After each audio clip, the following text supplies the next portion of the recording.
Lisa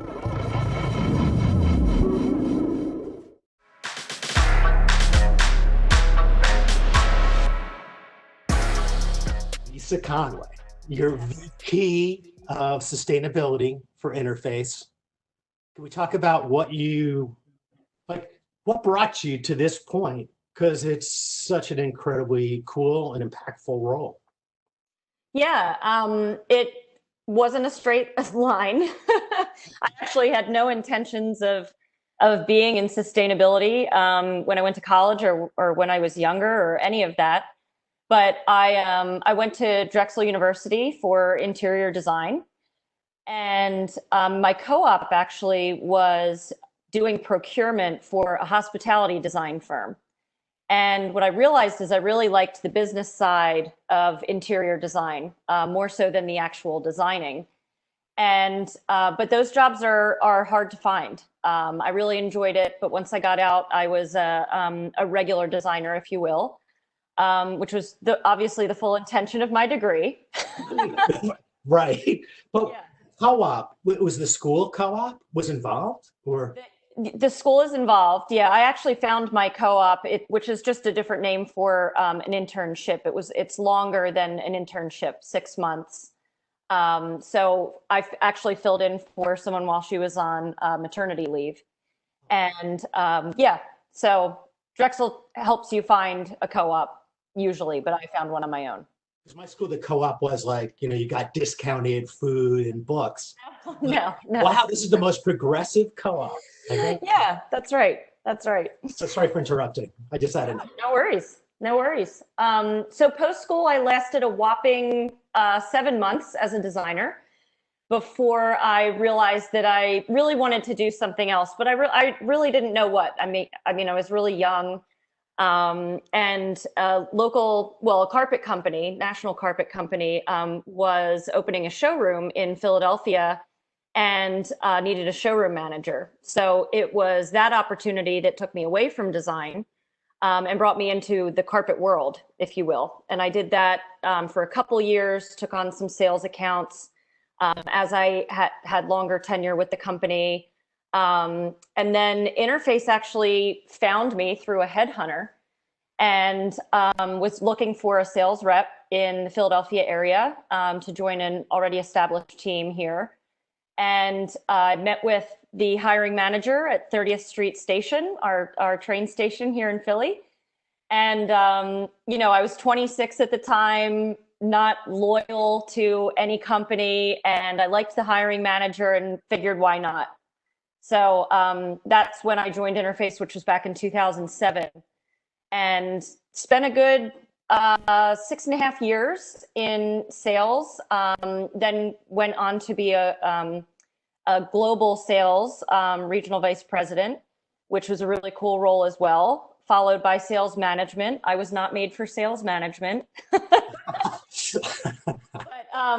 But it was really through that, kind of going back to 2007 when I had joined the company and read Ray's book, Ray Anderson being the founder of the company. He had written a book called Mid-Course Correction.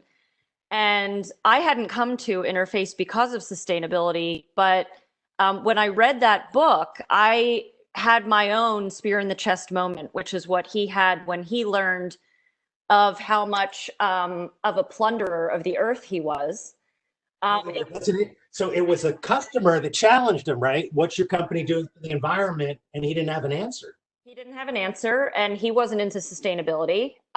He didn't really even know what the term meant or what the problem was. And it was reading Paul Hawken's book, The Ecology of Commerce, where he realized, whoa, the product that we make, and so many products and interiors are made of, is plastic, which comes from oil. And it wasn't until he realized that he really put us on the path to mission zero. And it wasn't until I read about his awakening, that I realized the scale of the problem and the opportunity for impact that we had.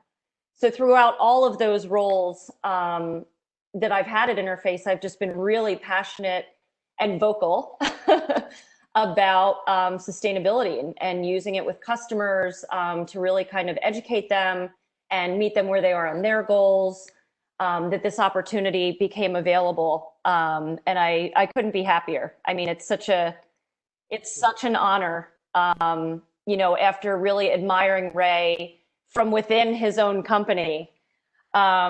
Just he was just always this hero to me, and to be able to be in a sustainability role at his company is just it's a dream come true. I never thought that it would be possible.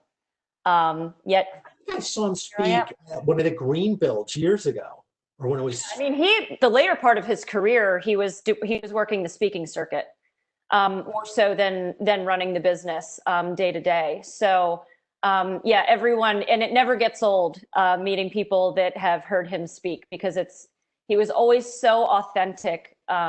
One of the ways that I think he was so incredible in speaking, and he often read, which a lot of people don't. They usually think that great speakers don't read from notes, and he almost always read his speeches, and still it was just so authentic and powerful.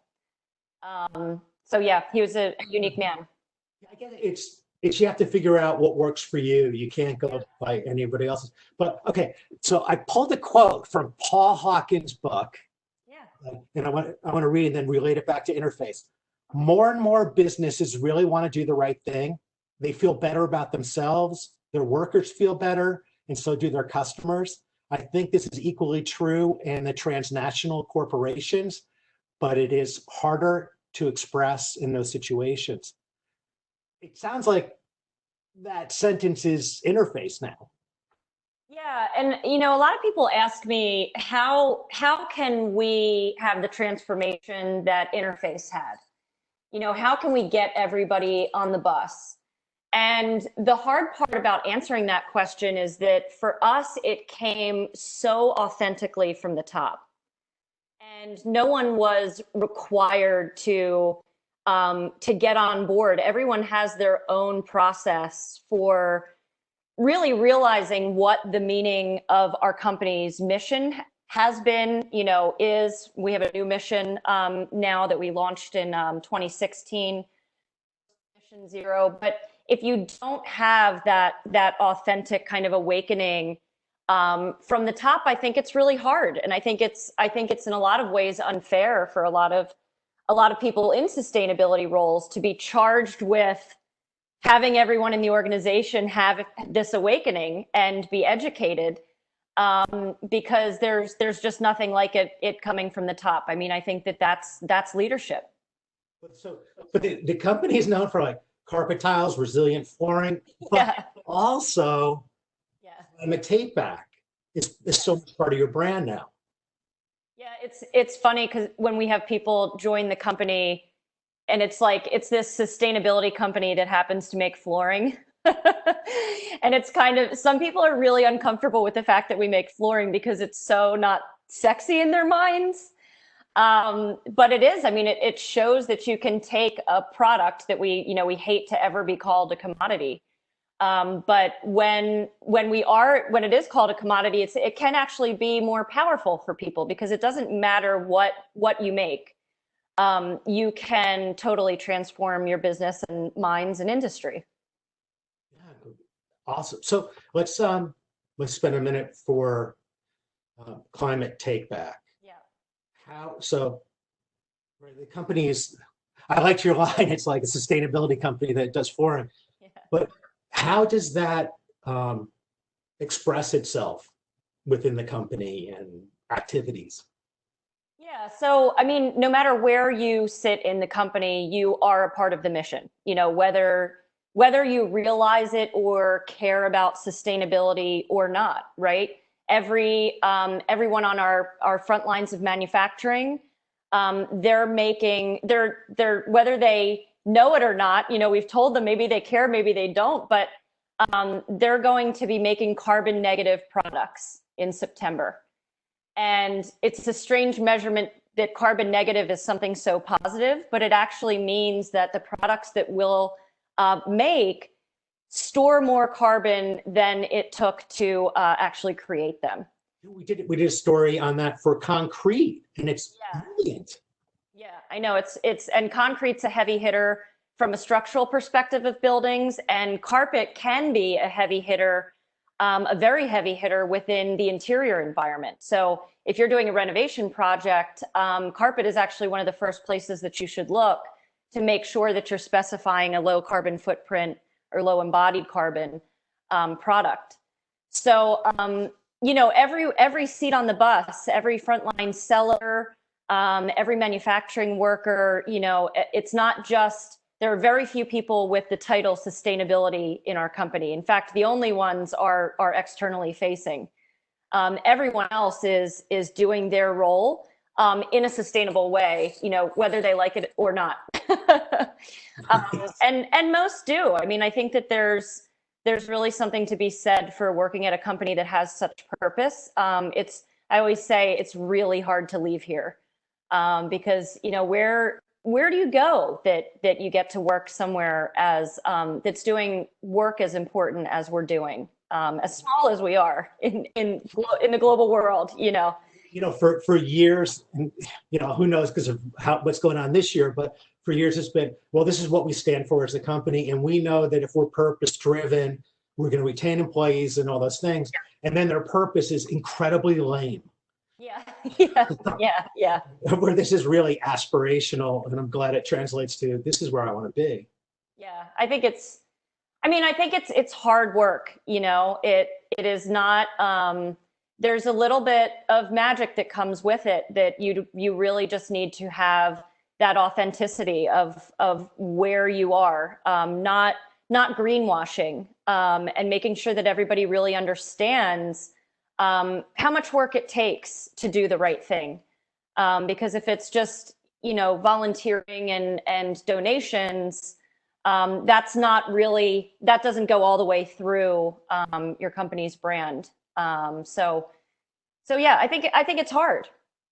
Well, so how, all right, this is the first time I'm saying it out loud. Yeah. So, okay, so materialsCAN.org. Did I say it right? Yes, you did. Okay, good. So how are you all involved with that? Yeah, so part of my role at Interface is mission activation. And I kind of alluded to the fact that we're not the biggest carpet company, you know, not by a long shot.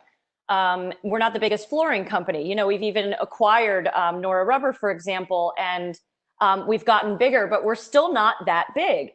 So if our mission is to reverse global warming, which is what our mission is through Climate Takeback, we need to partner with others of scale.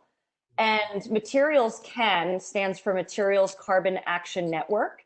So what we've done is partnered with other organizations that are in our space to really start to understand the issue of embodied carbon. It's not the sexiest term, it sounds really sciencey, but all that it means is the carbon impact of the materials that we specify to create buildings, to create spaces. So our purpose is to get out there and raise awareness and provide education on that carbon impact, because when you think about the carbon impact of a building, you probably think about saving on your air conditioning, right? Or turning lights off at home. And those things are important, but what we haven't thought about is the carbon impact of, you know, that light switch, right? Before it gets to you, or the wood or concrete that would go into a building, or the carpet, or any type of material. So the reason that that's important is because saving energy over the life cycle of your house or a commercial building is certainly important, but we have probably less than 10 years to actually be able to reverse global warming. So we need to really focus on the emissions that are happening right now, and there are emissions associated with every material that gets specified. So another way of thinking about them is specified emissions. Okay, to go a little abstract. Yeah. And that, so aesthetics now are evolving, you would think. So beauty isn't just one thing. This is a component now of beautiful things, yes? Yeah, absolutely. It's how people, especially in our world in interiors, it's a driving factor in why a product might get chosen. Do architects ask you questions about it? About embodied About- carbon, Yeah, yeah. it's just starting. I mean, architects, I think that architects have been earlier than interior designers in thinking about this, but the conversation is not nearly at scale, even within architecture and engineering. Engineering has been kind of the first to really, oh, of course, it's energy, it's carbon savings, but into the supply chain, that makes sense. Architects think about it a lot because a lot of the conversation is around concrete and steel, which are things that they specify a mix, concrete mix, for example. Interior designers have largely been left out of the carbon conversation because it's been so tied to operational energy savings. So this is really an opportunity for interior designers to stand up and say, hey, I can have a huge impact on reversing global warming through my specifications. A much larger impact than not driving my car for a year, which feels like a very personal, like I don't even want to give up my car for a year. And I have sustainability in my title. But the impact that designers can have through their specifications are totally, it's your impact at home is almost dwarfed by the opportunity that you have at work. So what's ecometrics? How does that all fit? Yeah, so ecometrics are just what we call our sustainability metrics.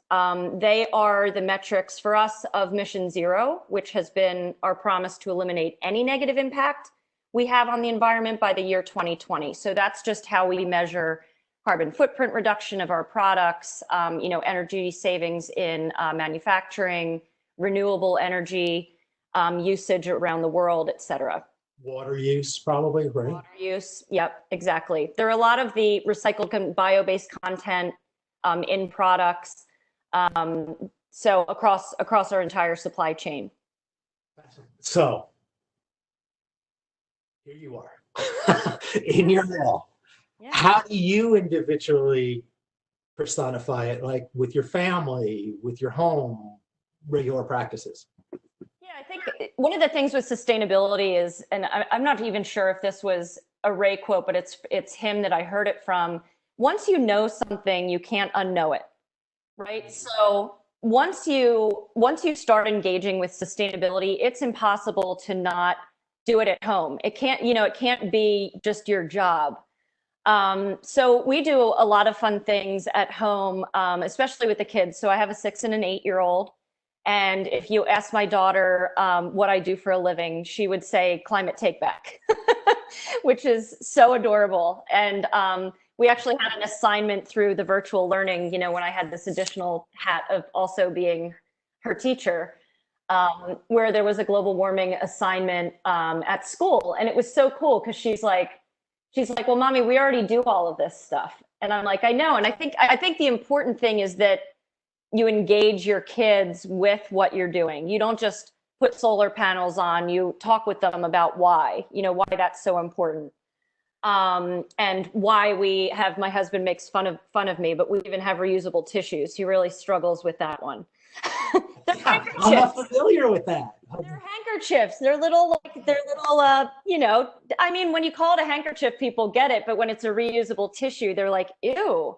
But it's just cloth, pieces of cloth to use as tissues. I read something where somebody was lecturing somebody from an older generation about that they weren't sustainable. And the person was like, we had diapers that you recycled. We had what you just said. Exactly. Let's not forget that we could do that. Why did we create disposable versions of all of these things that we used to have reusable versions of? Exactly. And a lot of it's getting back to older ways of living. So yeah, I think there's just this really nice kind of interwoven approach to life when you think about sustainability, because you can really do it at work and at home. Both are important. So you're obviously doing it. Yeah. Now, let's say I was a salesperson for Interface. When I'm communicating the company, am I living it like you, where I really believe, or am I still selling a product with a nice message? I think there are, I mean, listen, interface, just like society, there are all different kinds of people. We have an opportunity at Interface that we actually call Carbon Lovers, which is where our sales force can take on this additional level of responsibility in learning more, right? There's a bare minimum that you need to sell the product, but how much more do you want to take on? How much more do you want to know? And I'm trying to think, I think that we have about 50% of our sales force at this point engaged as a carbon lover. So yeah, I mean, that's pretty high, because I think that that's, taking on any additional level of responsibility is hard. And we have a lot of people engaging in that extra content that we offer. So I bet it fits on how you hire and who you attract too, because you could hear a salesperson going, "Look, what do you want me to do? Sell right. about carbon?" Right. Exactly. Yeah, we have no trouble recruiting talent, that's for sure, because people want to work here. I think it's a lot of the challenge, honestly, is especially some of our newer salespeople that we've hired have come here because of our brand, and we need to keep up with that level of engagement around our mission, so that when they get here, it's everything they thought it would be. So that it's not like, oh, you're this brand, and then, behind the curtain, there's nothing for me to engage with regarding our mission. So we work really hard at that, making sure that we live up to the expectations that people have of us from the outside. That's great. So our audience is primarily early to mid-career architects and owners and developers. They're establishing the brand. They care about mission. If you were to give them career advice or counsel, what would you want to tell them from the interface experience? Yeah, I mean, I would say people often ask me how to get into a sustainability role, for example. And the younger audience especially is interested in having sustainability be part of their role, whether they're in a full-time sustainability role or not. What I would say is just always exercise your passion and learn. And take on kind of what I described, these roles that are not for additional pay, they're not for additional recognition, but they are for kind of a specialty. It really didn't take much to really be identified as the sustainability champion, even within a company like Interface, because there aren't that many people that are willing to put themselves out there and talk about things that maybe they don't fully understand. I early on was doing some like climate rallies and joining an organization, for example, like 350.org Philly. And, I couldn't explain climate science, but I know that the science is real. And I'm willing to add my voice to that conversation and talk about why it's important to me to try and move the needle. So I just think whatever you're passionate about, take on additional responsibility, be vocal, put yourself out there, and be comfortable being uncomfortable. That's the answer with so much these days. I mean, we talk about racism in America and climate change. None of us are going to understand all of it, but it's so important to have the conversation. So I would say if you're interested in sustainability, just talk about it. Talk about everything that you're passionate about, and be okay with being uncomfortable. Without, we want to be careful, but without deeply going into the racial part, yeah. You want to be recognized as a company where people feel like they really do have a seat at the table. Right? Absolutely. And it's uncomfortable. Absolutely. And our own CEO was uncomfortable. He made a statement, given all of the protests and everything that happened with George Floyd and others. He put himself in an uncomfortable spot, saying, we have a lot of work to do, and we're committing to do the work. We haven't figured it all out, but we're going to call on our own people of color within our own organization to lead the way. And you know, he doesn't need to be the one to lead that, but he does need to be the one to state that we're going to make some changes. So that's how Ray got where he was. He was totally uncomfortable. You know, I've been uncomfortable. I think that I think it's an important point of adulthood. Yeah. Yeah. Right. Yeah. It's not, you can't keep it the same, but it depends on how people think and embrace. Yep. Yeah. So, interface, are you doing CEUs, lunch and learns? Yeah. Yeah, we are, especially now. So our team used to travel so much, and now we're actually loving how much more we can connect with people virtually. So you can reach out to sustainability@interface.com, and we're happy to set up a CEU. We have a CEU actually called Climate Takeback, which really introduces the idea of reversing global warming. And we have other CEUs available as well, but in the context of this conversation, that one's probably the most relevant. And then, I mean, that's great, but my final question was, and maybe you just answered it, is how should our audience connect with Interface? What's the best way to start a relationship? Yeah, I mean, so there's a few ways. That's an email address, obviously. I'm certainly on LinkedIn and Twitter. Twitter, I'm at Lisa Conway 215. LinkedIn, just my name, obviously. And then we also have materialsCAN.org.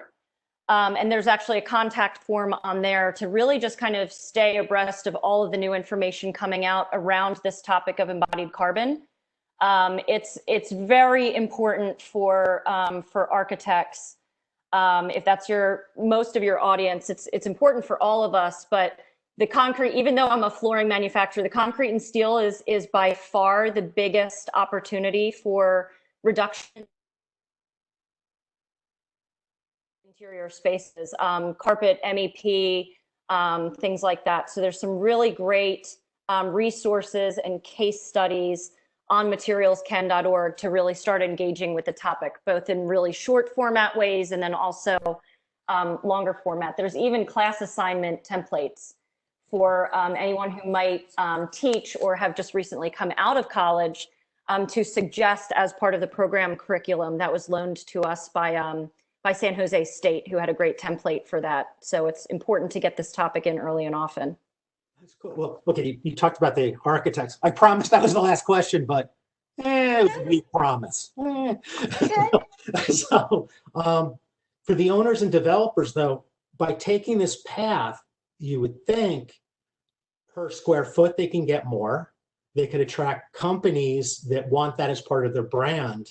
Yeah. It could be a much more desirable, whatever it might be, hotel or anywhere. Yeah, so for owners and developers, what we're talking about with the embodied carbon conversation is what are called scope 3 emissions. So those are the carbon emissions that are in their supply chain. And the opportunity is really to connect those supply chain emissions savings with making an impact, a positive impact on human health by reducing their contribution to global warming. So there's some really neat ties that we can make there in just being a really responsible owner and developer. And it's all really measurable now through a free and open access tool called the Embodied Carbon and Construction Calculator. So that's available at buildingtransparency.org and allows you to measure. You know, owners love to be able to measure things so that you can claim leadership, right? And claim impact. And carbon emissions are a great, it's super impactful and they're measurable. There's already a baseline loaded in the tool, so you can talk about reduction from baseline. So yeah, I think that that's a really important way for everyone to start thinking about it. And it fits into the storytelling of the building. Yes, right? Exactly. Thank you so much. This was so much fun. Yeah, absolutely. Thanks for having me. Good, good. Thank you. Thanks for being part. No, thanks for having me.